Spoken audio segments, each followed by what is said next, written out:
people who are darker than blue. Don't let us hang around this town and let what others say come true. We're just good for nothing. They all figure a boyish grown-up shit. Welcome to another episode of Darker Than Blue. As you just heard Curtis Mayfield remind us that we are the people who are darker than blue. And on this show, we talk about politics.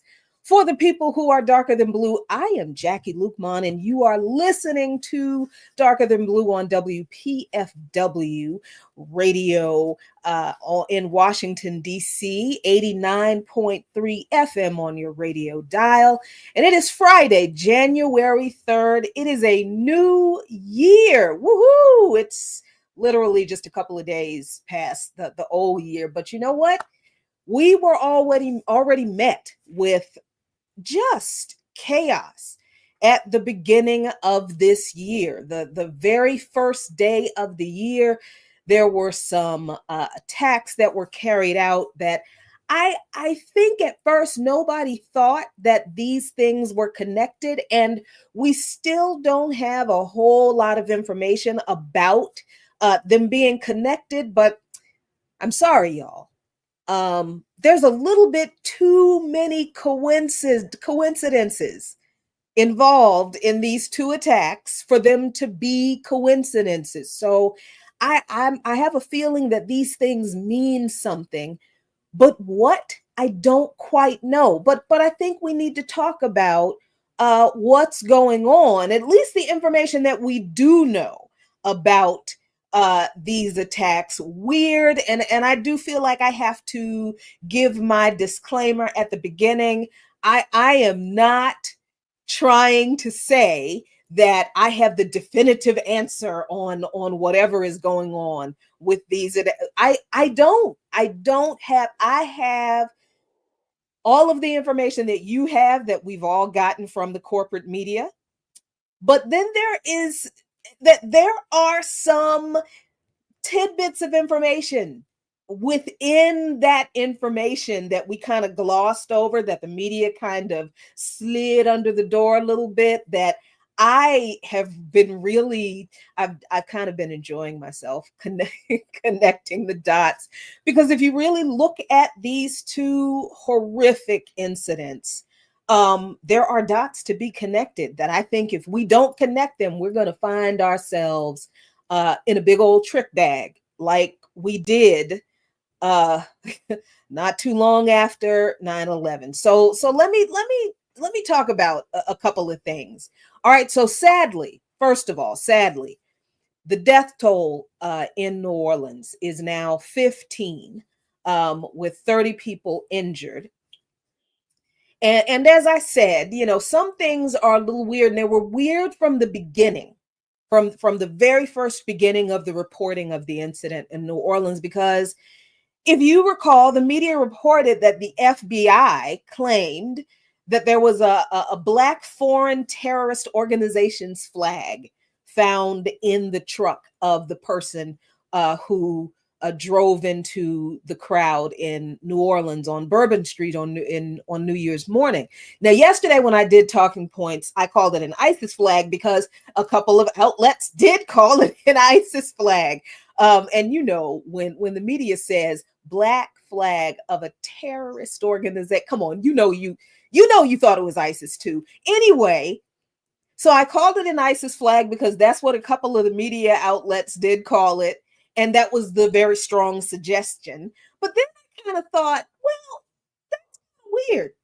How did they just find a terrorist flag in the truck of the man? Because I want to know where you get such a thing. Now I know that there are plenty of places where you can get, a whole bunch of countries' flags, and nobody's going to think anything of it. But I gotta wonder, where do you get an ISIS flag? Where do you get a flag for Al Qaeda? Where do you get a flag for HTS, the offshoot of Al Qaeda that has been legitimized in Syria now. Where would someone order an ISIS flag from Amazon? Would you procure an ISIS flag from, say, Walmart? Would you go to terroristflagsoutlet.com for an ISIS flag? I don't think that there is such a website. I'm just saying that to hopefully raise the ridiculousness, just the level of foolishness of this idea that really did happen, that this man was just driving around with an ISIS flag. Okay, I mean, look, I could be wrong, and it could be true. I don't think it is. I'm just saying it's a little too weird, a little too convenient for me to just kind of believe it. But okay, that's what they said. But then aside from that, I was also like reading the initial accounts of the incident, and they were talking about how he was radicalized into fundamentalist Islam or whatever. And I don't really see it. But as I was reading through the narratives, I actually started thinking about the Newburgh 4 case. And if you've never heard of the Newburgh 4 case, I'm going to give you a teeny bit of information about the case. Now, I learned about the Newburgh 4 case when I did the first talking points about the Newburgh 4 case when I was co-host on By Any Means Necessary, and my talking points on that morning of 2023 was about this case.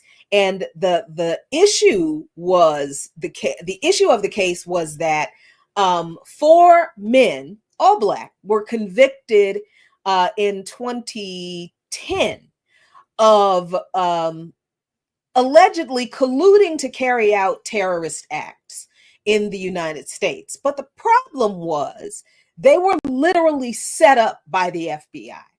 They absolutely were. Prosecutors in the case said that the 4 men had spent months scouting targets and finding things to blow up and attack and all this kind of stuff, that they were, doing this, but they did it on behalf of this informant sent to them by the FBI. And this is what the attorneys for the Newburgh 4 said in court, in the trial, that these men were, quote, entrapped for their race, religion, they were, yep, and working class backgrounds by a government looking to spread fear of Muslims and justify bloated budgets, end quotes. The bloated budgets is the bloated military budgets that they're talking about. In the original trial, defense lawyers said federal informant Shahid Hussein tried to stir up the men with rhetoric, and he chose the targets. They weren't looking for the targets. He chose the targets, offered the men who were destitute and desperate. These men were practically homeless. A lot of money, bought them groceries, and provided them with fake bombs and missiles. The defense also said that Hussein himself was a self-serving manipulator who was trying to get the government to fix his problem because he had just been convicted on fraud charges that were unrelated to this case that the FBI was drumming up against these 4 men. But Hussein worked with the FBI to entrap these 4 men because he wanted the FBI to fix his stuff with the convictions for fraud that do you understand what? Okay, so then it was realized by U.S. District Judge Colleen McMahon, who in 2023, when the case was brought before appeal, said that these men were not dangerous. They were disenfranchised, destitute, and desperate men. Judge Colleen McMahon said in her ruling in 2023, ordering 3 of the 4 to be released, they were hapless, easily manipulated, and penurious petty criminals. Penurious means they were very, very freaking poor. They were caught up more than a decade ago in a scheme driven by overzealous FBI agents and a dodgy informant. The real lead conspirator in the case was the United States, she said. It was terrible that the men agreed to participate in these ridiculous plans that the government drummed up in what she said was the government's made-for-TV movie. But the judge added that the sentence was the product of a fictitious plot to do things that these men had never remotely contemplated and that were never going to happen, end quote. Now, why would I bring that case up in relation to what happened in New Orleans? Because I certainly do not believe that the FBI manipulated this man to drive his truck into that crowd and murder those 15 people and injure the 30 and many others that he did. I am, however, wondering about what we're being told about his extremist radicalization. That's really bothering me because that narrative feeds into something really sinister and very, very horrible. The same kind of thing that the Newburgh case, the Newburgh 4 case, fed into, that kind of narrative, right? So, and I really, I don't know, I was really kind of stuck on the whole flag thing, how he would get it, because I'm like, there is nothing that you or I purchase online anywhere from any retailer, I don't care who it is, that everybody does not know about. I mean, if the government wants to know what I purchased last week from Instacart, they don't even really have to ask. So I'm really like, how does one acquire such a thing without the government knowing? And I talked about it a little bit last week. Any online retailer, I don't care who they are. I don't care if they do say they don't sell their information to a third party. They don't sell your personal information to the third party. But if the government wants to know what you purchased, they will know. It's not even a question anymore. I don't know why we don't understand how the government works in relation to not just social media outlets, but everything electronic. You know, the internet doesn't belong to us. It was a Department of Defense asset from the beginning, and it is still a Department of Defense asset. So everything we do on the internet is absolutely tracked by the entity that created and owns it. Well, not created, but owns it now. All right. So, you know, I talked about that a little bit earlier in the week in another talking point. Like, okay, so wouldn't the army, because the person who carried out this attack in New Orleans was a member of the U.S. Army. Yeah, he was a member of the U.S. Army. And he did active duty service, and he also did Army Reserve. So this man was trained to stalk, cause destruction, maim, and kill by the U.S. military. And that skill was used obviously in the U.S. military, and now it's been used against citizens. Why? I really want to know why. And I think that the problem I'm having is that the narrative of terrorist radicalization, it's too easy for me. It's too easy, and it's very cynical for the time we are in. It's too easy because I get that there's stuff they say they found, and then they talk about he posted videos on his social media account of declaring his allegiance or his support for ISIS. But those videos were posted literally hours before he got in that truck and did what he did. And for me, that's just, I don't know. I just expect people, and maybe that's my problem. Maybe my problem is my expectations, but I'm saying, the reason I do what I do is because I'm not afraid to say things and ask questions that y'all are thinking and are afraid to ask because you don't want people to call you stupid. I get called stupid all the time. So even when I'm right, So I am not afraid to ask the questions that you are afraid to ask, because you know none of this looks, feels, sounds right to you either. So I just figured, why not just talk about it? So this man did active duty service in the Army. He served on active duty in human resources and information technology when he was deployed to Afghanistan from 2009 to 2010. He transferred to the Army Reserves in 2015 and left in 2020 as a staff sergeant. Now, look, a year in Afghanistan will open one's eyes to the hypocrisy of US foreign policy and the realities of imperialism and the realities of what the US military really does around the world. And it's not bringing democracy, peace, and protecting women.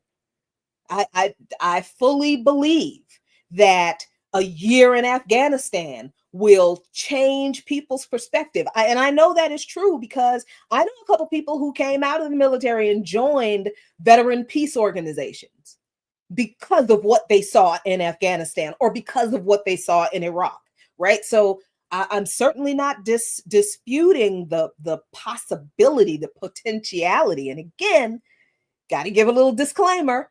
I am just entertaining all kinds of possibilities and making connections where I see them. I'm not declaring anything. I'm just looking at this and saying, somebody ain't telling all of us everything. Okay, so yeah, I think it's possible that this man served a tour in Afghanistan and saw things that may have messed him up. Entirely possible.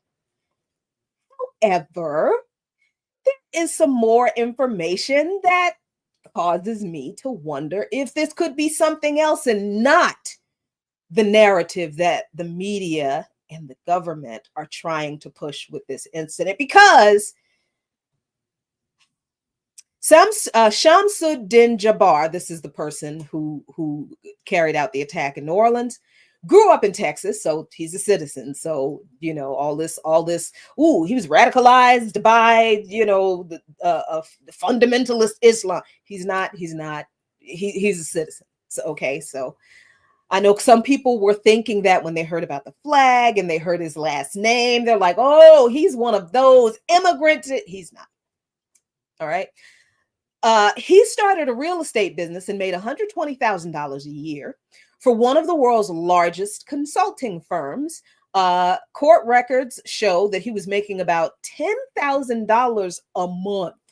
A month. If I made $10,000 in 1 month, y'all would not see or hear from me for 30 days until that money ran out, and that money would not run out in 30 days. Let me tell you. You understand? But $10,000 a month doing business development and other work for the consulting firm Deloitte in 2022. But the 42-year-old US citizen finalized a third divorce in 2022 also. Jabbar said he was $27,000 behind on house payments.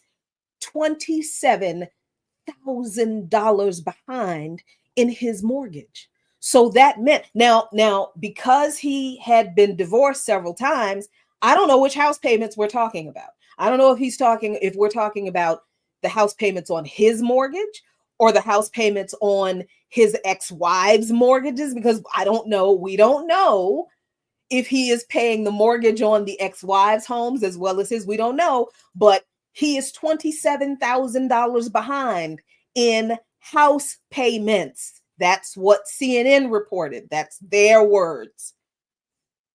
And I don't know how much that mortgage is, but $27,000 behind in mortgage payments is, we are literally in the car on the way with the bolt cutters, some new locks, and the U.S. Marshals to seize that house. This man was facing foreclosure and homelessness. $27,000 behind in mortgage payments. That's wild. And making $10,000 a month. But there is more. One business, Blue Meadow Blue Meadow Properties, LLC, lost about $28,000 in 2021. So his businesses were failing and he was hemorrhaging money, hemorrhaging money. Two other business he started weren't worth anything, were not successful. He also had accumulated $16,000 in credit card debt because of expenses like attorney's fees. And he was barred from seeing two of his daughters that he had with one of his ex-wives. Y'all, all of the stuff about the flag, whether it was a copy, whether it was upside down, whether all of that other stuff, notwithstanding, and I'm not dismissing it. I'm not saying it's not, I'm just saying this right here, the financial stuff, this man's life had fallen apart in the most spectacularly capitalist way possible. And I don't know, I'm feeling like this is enormous in regard to contributing factors to this mass murder that he committed. And I'm not saying that the so-called evidence of a potential radicalization by Islamic terrorists. I'm not. You know what? Yes, I am saying that's garbage. Yes, I am. I am saying that's garbage. Come on. I am not saying that he didn't print out an ISIS flag. That would have been kind of. I'm not saying that he didn't, but as I look at this man's financial situation, the material realities that he was dealing with, I don't think this is as much of a domestic terrorist kind of situation. At least not owing to radical Islam, which is what the media and the government wants to make this.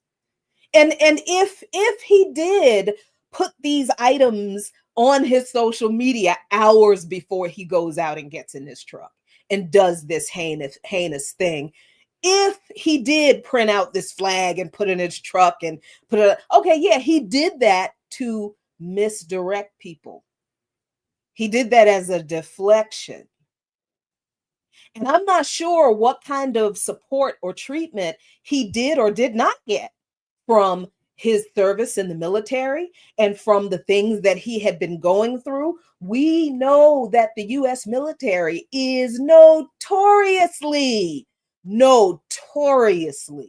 unconcerned about the well-being of their soldiers when they come back from the theaters of war that they deploy them to. And in places like Afghanistan and Iraq, this has been true throughout the history of American militarism.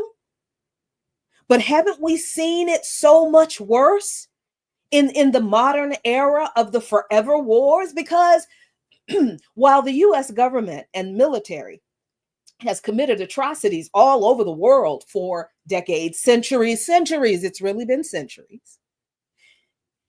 And I don't want people to misunderstand what I'm saying, because I'm not giving the government any props or the military any props. But there was not an endless kind of relentless, never ending, 1 month after another, 1 year after another, one conflict into another.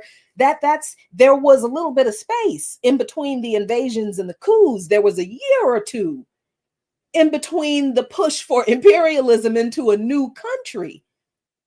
Up until, I want to say, and I don't know that I can pinpoint a particular period where I can say with absolute definitive accuracy that, yes, this is the period, the time in which the US government decided, it's imperialism 24/7, 365. It's everything we do. We just going to be pushing it around the world with the military.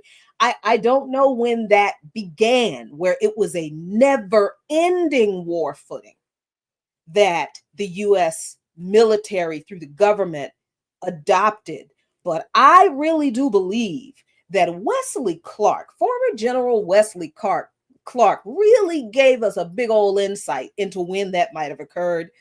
because he talked about around 1999, 1998, the late 90s, being told that the Department of Defense had a plan to coup 7 countries in 5 years. We talked about this a little bit not too long ago. And those 7 countries, let me see if I can get them. Let me see if I get them right, because I always mess it up. I always forget one. Those 7 countries were Iran, Iraq, Lebanon, Libya, Sudan, Somalia, and Syria. In the late 90s, the United States government, and this is what Wesley Clark says, it's not what I say, because I don't think anybody was couped in the US government. This is just the US government. But Clark says in a video that from 2003, where he makes this announcement where he tells people when he heard this and who he heard it from, he says that these people like Wolfowitz and what's his name, Brzezinski, Mika's daddy. Yeah, the co-host of Morning Joe, her daddy was the former. That the neocons cooed the Department of Defense and the U.S. government. They didn't coup anybody in the government. They didn't coup George Bush. He made that argument because Bush, if you remember, and I do remember Bush campaigning on this compassionate conservatism, right? That conservatism has gotten a bad name, and we conservatives need to do better with being nice to people. So I am advocating for, I'm not going to not be a conservative, George Bush said. I don't know what the devil conservatives are conserving other than white supremacist, pan-European, settler colonial hegemony in this country. But anyway, so he said he advocated for, he was campaigning on compassionate conservatism. Now listen, if you have to put the word compassionate in front of the thing that describes you, then without that word, you are not compassionate. And you know it. That's why you have to add the word compassionate. But regardless of how ridiculous it sounded, and I remember saying to people, if conservatives were compassionate, they wouldn't need to put the word compassionate in front of their title. Why are you people believing this man?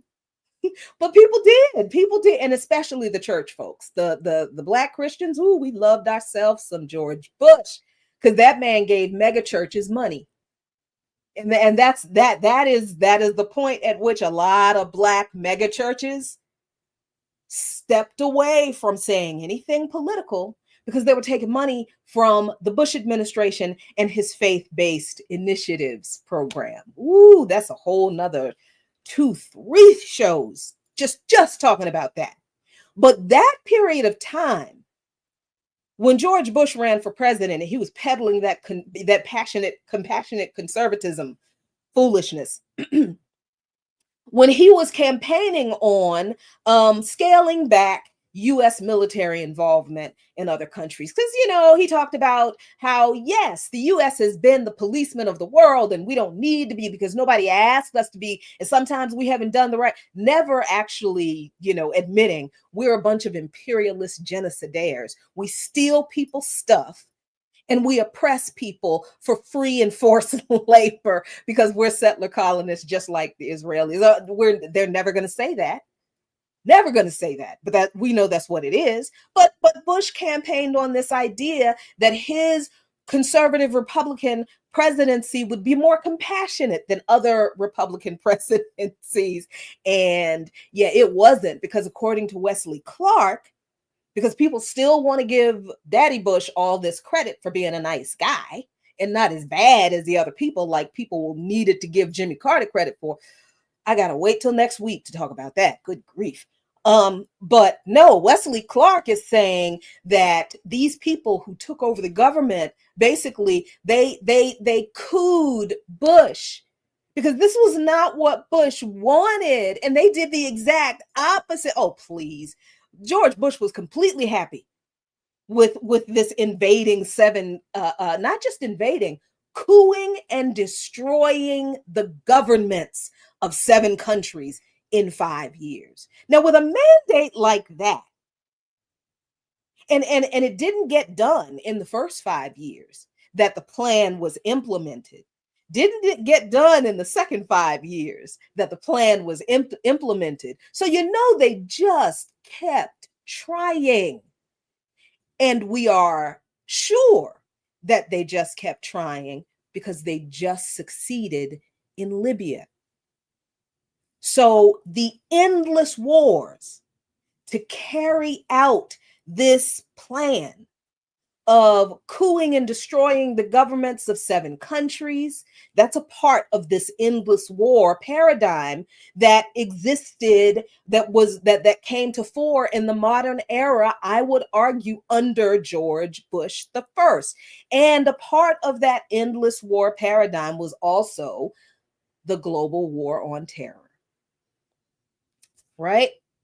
So we all know and understand very well that the United States military is very, very good at sowing chaos, destruction, and death around the world, carrying out endless wars, taking all our money. They got our healthcare money, they got our student loan money, they got our housing money, they got our environmental money, they have our social security money. They are great at taking our money, losing trillions of dollars of it, and then using the rest of it to bomb people who look like us around the world for their resources. But the same military and the same US government is horrible at taking care of the people they send into these theaters. I'm not even going to call them theaters of war. They are theaters of imperialist aggression.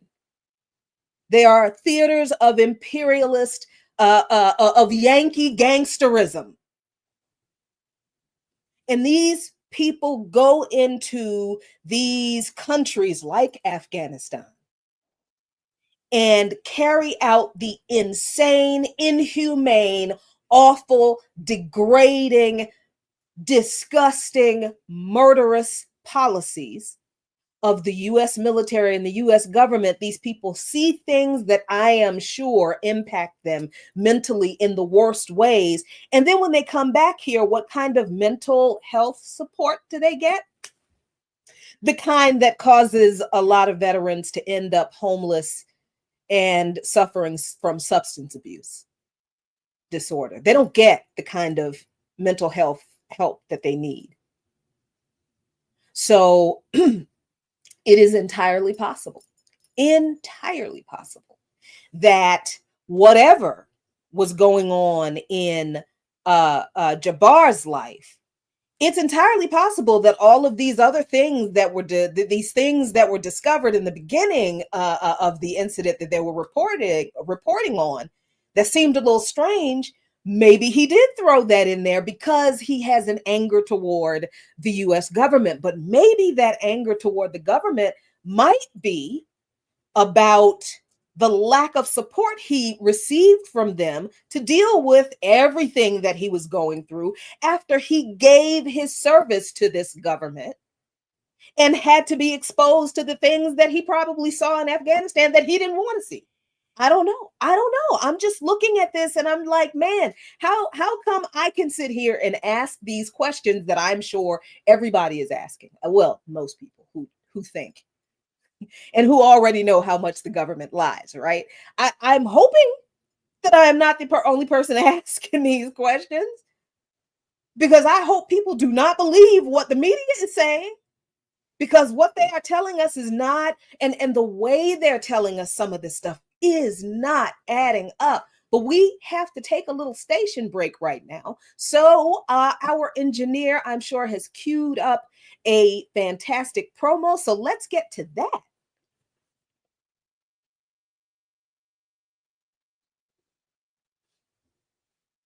And I don't know. There we go. Happy New Year. This is Miyuki, Interim General Manager. As we close out this incredible 2024, we want to take a moment to thank you, Your support, passion, and belief in WPFW's mission have made 2024 possible. You sustain WPFW, you help fortify WPFW from malicious unknowns, and you ensure WPFW could transition to a new studio where broadcasting has been uninterrupted. Together, we've celebrated the music and the stories. Together, we've presented the voices often unheard and have provided much needed insights. Here's to you, our listeners, volunteers, and supporters for making this all possible. Thank you from all of us at WPFW. Together, we will build a better world, one broadcast at a time. Absolutely. And I really love that we were able to broadcast during an end of the year fund drive, during a move from one studio location to another, and did not stop a broadcast. And we are so proud to have been able to do that. And really just excited to be in a new location and just really entering this new year with WPFW, with all of you wonderful listeners and all of you wonderful comrades over on YouTube watching. Really excited for what we have done and even more excited for what we will do. And before I forget, I want to make sure I let you know that after this show ends, please stick around and listen to News Views with Garland Nixon from 6 to 7.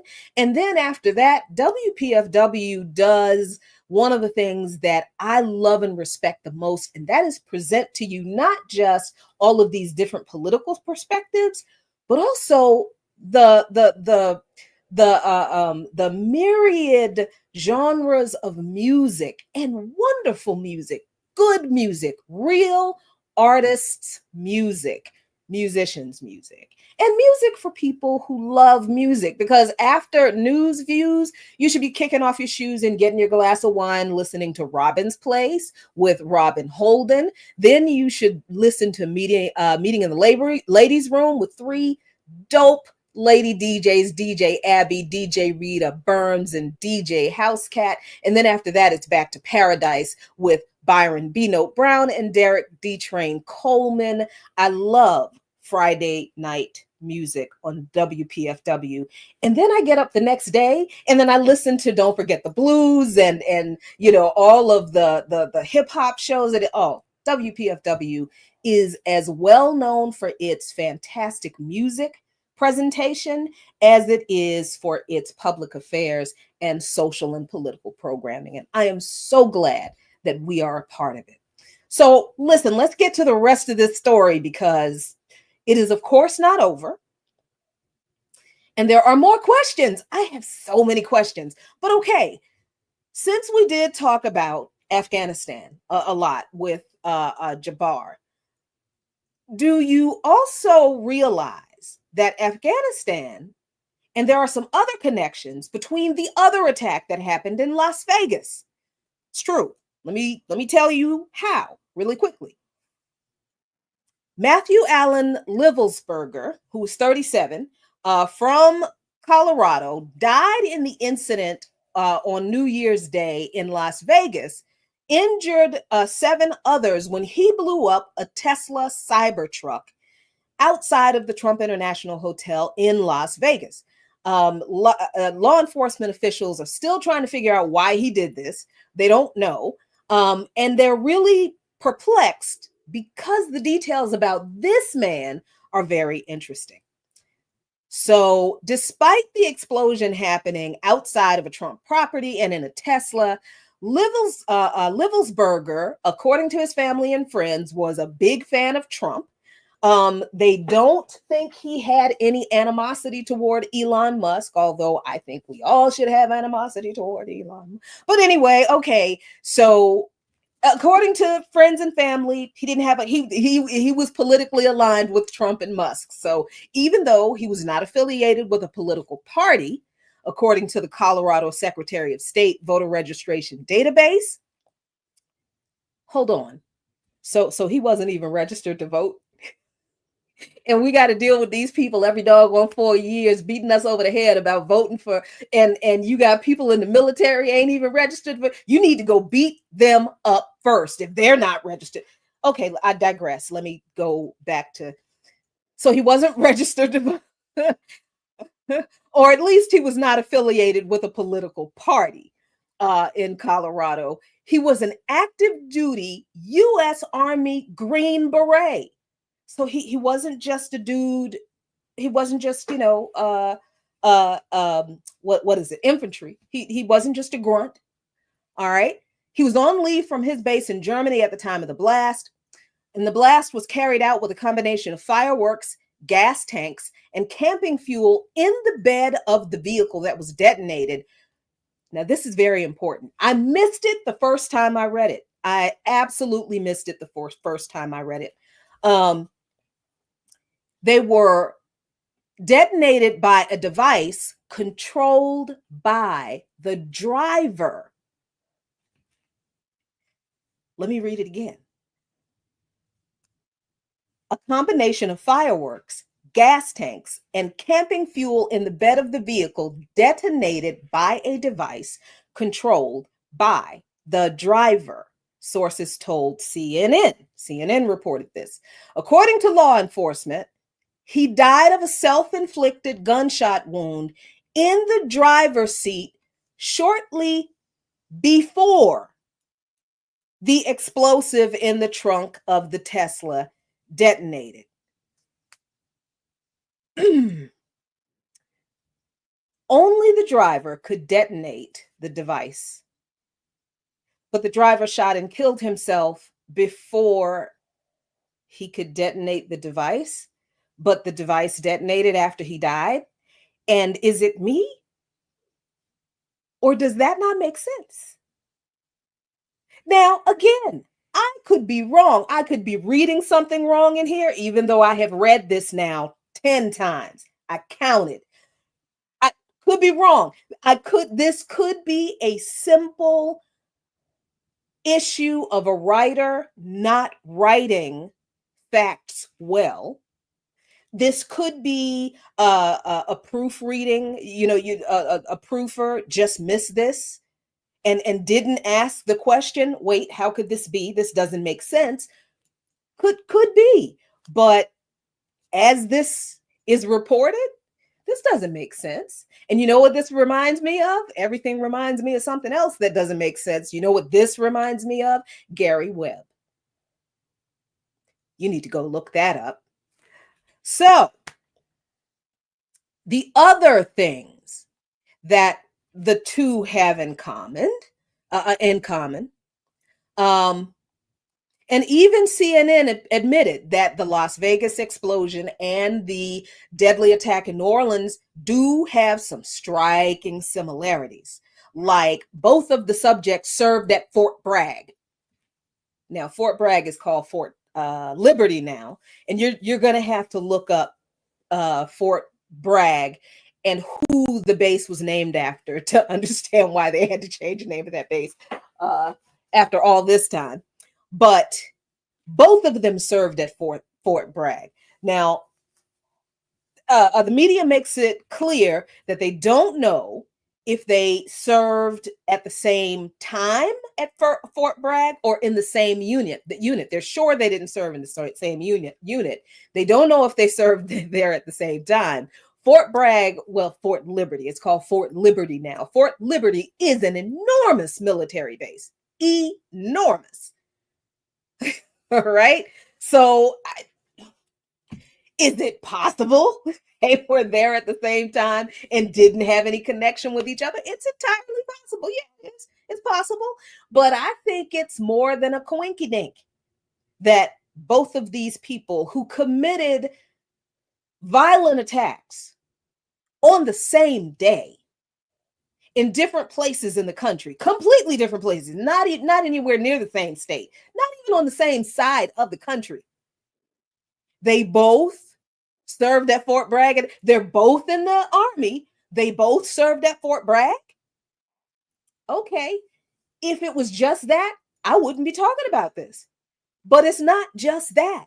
There is also the fact that both men served in Afghanistan in 2009, the same year. Though, again, the media makes it clear that there are no indications they served in the same unit or province. But again, I don't care. I don't care if they didn't serve together physically, side by side together. And they were in the same country at the same time for the same reason. And what was the reason? Obama's recommitment to the mission in Afghanistan. And what was the mission in Afghanistan? The global war on terror that did not stop terrorism, because that's what the global war on terror was supposed to do. It was supposed to solve terrorism and make the world safer from terrorism. And what it did instead was to increase terrorism by at least 1,000%. Yeah, that's why they were in Afghanistan. Oh, and then the other part, the other thing, the other commonality that I almost missed, both of these people who both served at Fort Bragg, both deployed in Afghanistan in 2009 in the same year at the same time, both in the Army, one former Army, one current active duty Army. Both of them, one had I think they just described it as a truck. So I'm guessing it's a pickup truck, and the other had a Tesla Cybertruck. But one attack happens in Las Vegas, Nevada. The other attack happens in New Orleans, Louisiana. But both of them rented their vehicles from the same company, a company called Turo, Turo. I've never heard of that company. I don't know. Maybe it's something that only military members get offered. I don't know, but I'm sorry. That is too. We've got what, 3, 4 coincidences now? I'm sorry. I apologize for what I'm about to say. Something is a coincidence when there's only one thing that you can't explain that is a similar. I only accept a one thing that can be a coincidence. 3, 4 things, that's not a coincidence. I'm sorry, it's not. So I am very suspicious about not about what was done, because it's obvious that these men did what they did. I am absolutely not sitting here saying, no, they didn't do it, or, oh, this is a false flag, or, oh, no, this is a setup. This isn't written. Oh, goodness gracious. No, these men did what they did. They committed these acts. Jabbar killed those 15 people and injured those 30 others. He drove that truck into those people, knowing full well that he was going to kill people. Livisberger got in that car, put that stuff in that car with the intention of detonating the materials in that car. Now, whether he intended to hurt anybody else, I don't know. And I understand that he did leave a note or a message behind saying that he was basically, he was deeply grieved for what he had done in the military.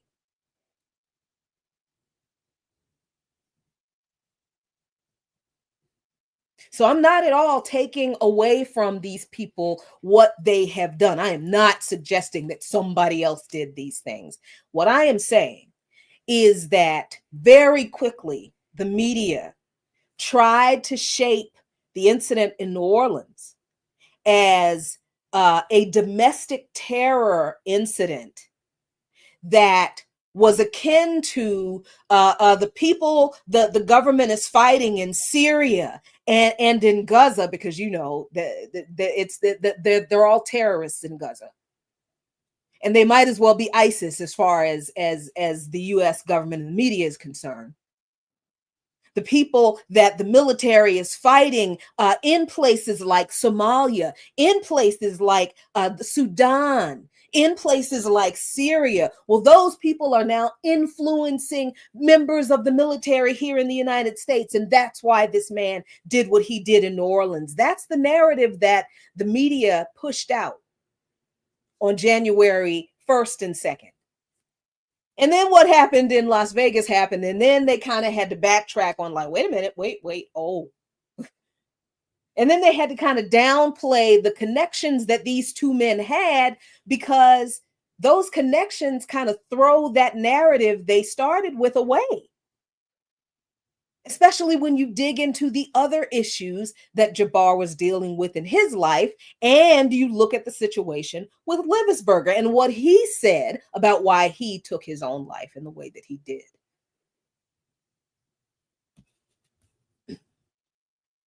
So I am sure there is going to be so much more, so much more coming out about these incidents that we don't know, that I don't have right, that I'm going to have to come back and say, you know what, I was wrong about that, because this is what cool, fine. But I think this, looking at things that happen, analyzing the media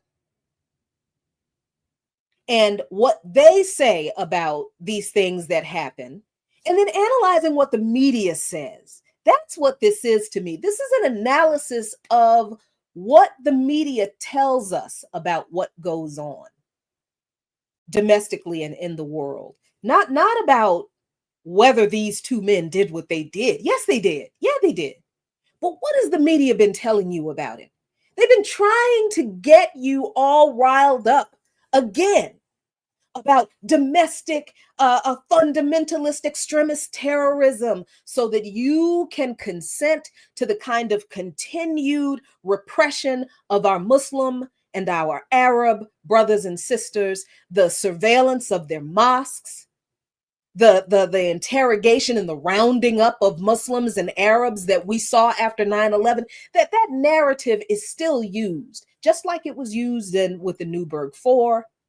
Just like it has been used in other instances to get people to be okay with repression of Muslims and Arabs. Because look at the moment this country is in.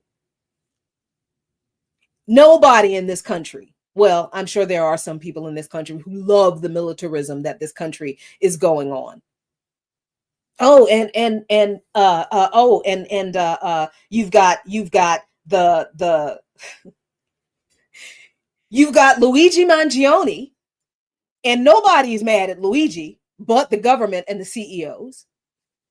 You've got a country of 330 million people, and at least 150 million of those people are angry at this government because of the very things that we're talking about right now. The endless wars, the appropriation, the theft of our money for those endless wars, where this government tells us we can't have things that we deserve because we're human beings, like healthcare, housing, education, clean environment, leisure time, you know, the things that human beings deserve to have because we're human. The narrative about these incidents was being used to prop up another expansion of the global war on terror domestically and abroad that they're still doing, but they need the buy-in and consent from the American public, because the American public is turning on the government.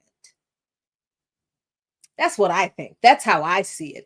Again, look, next week I might be on here talking about, okay, I was wrong about that. But that's how I see it this week. And I want to leave you with this, with the last minute or so that we have. I told you we're going to talk about some incidents in history, and we are.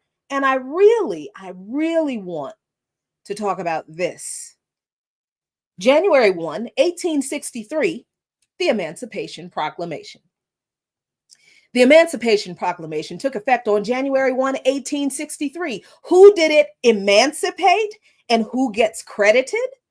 Well, Bill Bigelow wrote for the Zen Education Project, If We Knew Our History, in the Rethinking Lincoln column. He said, with rare exceptions, like the American Social History Project Center for Media and Learning, a City University of New York's fine Freedom Unfinished Revolution, middle and high school textbooks fail to credit the real anti-slavery heroes in the story, the enslaved themselves.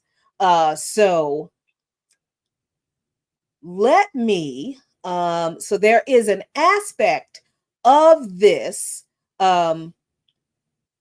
this history of the Emancipation Proclamation that we don't quite know. And that is the fact that in the Emancipation Proclamation, there is language that Lincoln put in there that laid out which enslaved people in which states would be freed and which ones would not, as if the proclamation was never issued. Those words, as if this proclamation were never issued, are literally in the proclamation, in the section where it declares which states the proclamation does not apply to.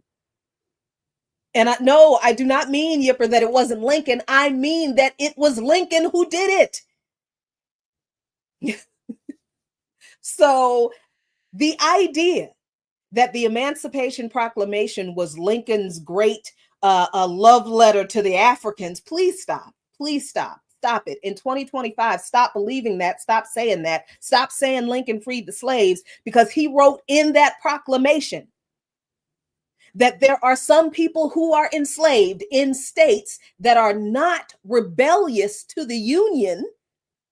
In the good state, or in the good states that are a part of the Union that have slaves, they can stay slaves as if this proclamation were never issued. But in the rebellious states, in the Confederate states, those people who are enslaved are now not enslaved.